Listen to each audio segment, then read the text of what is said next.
Hi everyone, welcome to Loft 801. My name is Diego and today's video is a review of The Girl and the Spider, released in the US on April 8th, 2022. It's a narrative drama and was directed by brothers Sylvan and Ramon Zurcher. The film follows Mara and her emotions as her roommate Lisa moves out. For this review, I'm gonna start with things I didn't like and then I'll finish with things I did like. But before I hop into my review, please take a second to like and subscribe and hit the notification bell. I really appreciate it. And if you didn't hit that subscribe button, that's okay. It's not the end of the world for you, it is for me. Just kidding. This review will contain spoilers though, so continue at your own risk. Lastly, if there's something you want to see reviewed, don't forget to leave a comment and I'll get to it. Thank you. We're hopping in 3, 2, 1. Something I didn't like about this film was the plot and the narrative. It felt very one-dimensional and the story was bland. As an example, the movie follows Mara in extremely close-up shots as she walks around her apartment. Her roommate Lisa is moving out and has had several friends and movers come help her, but Mara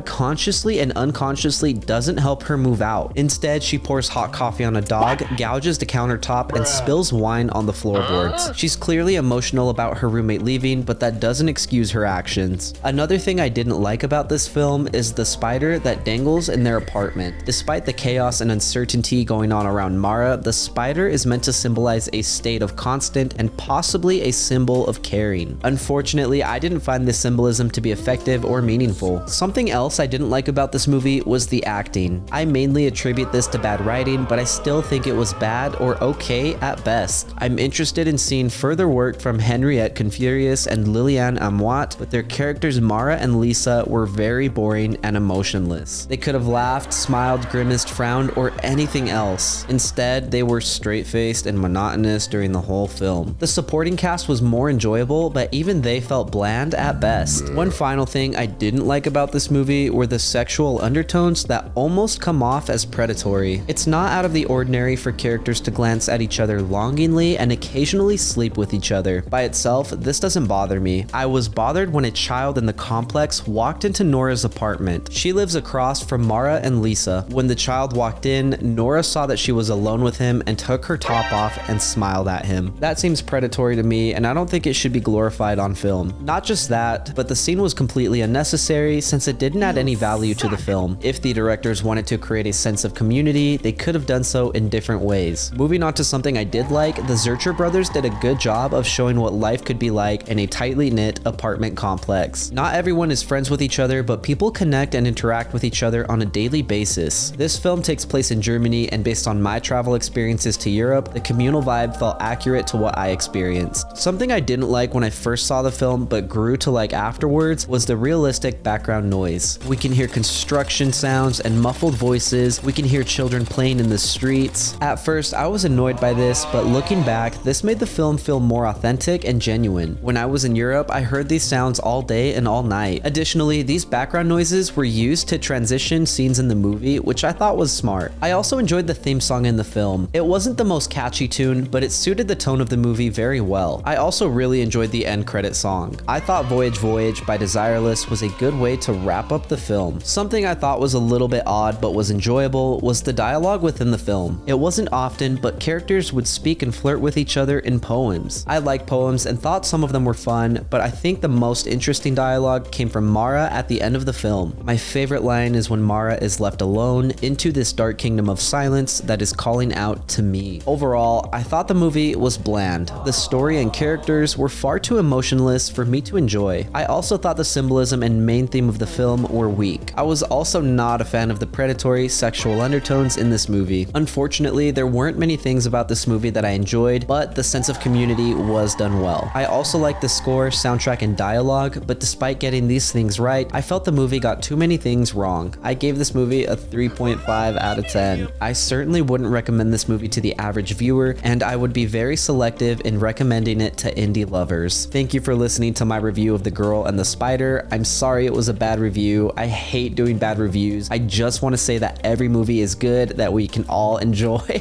but that's not the case for me. If you enjoyed the content, don't forget to leave a like and hit subscribe. If you didn't enjoy the content, I'm sorry. Leave a like out of pity for me. If you agree or disagree with me, let me know in the comments. I'd love to read what you have to say, and if there's anything you want to see reviewed, don't forget to let me know and I'll get to it. Lastly, if you want to see some more from me, you can check out my vlogs linked up above or my podcast, Friends with Benefits. My name is Diego, and I'll see you next time.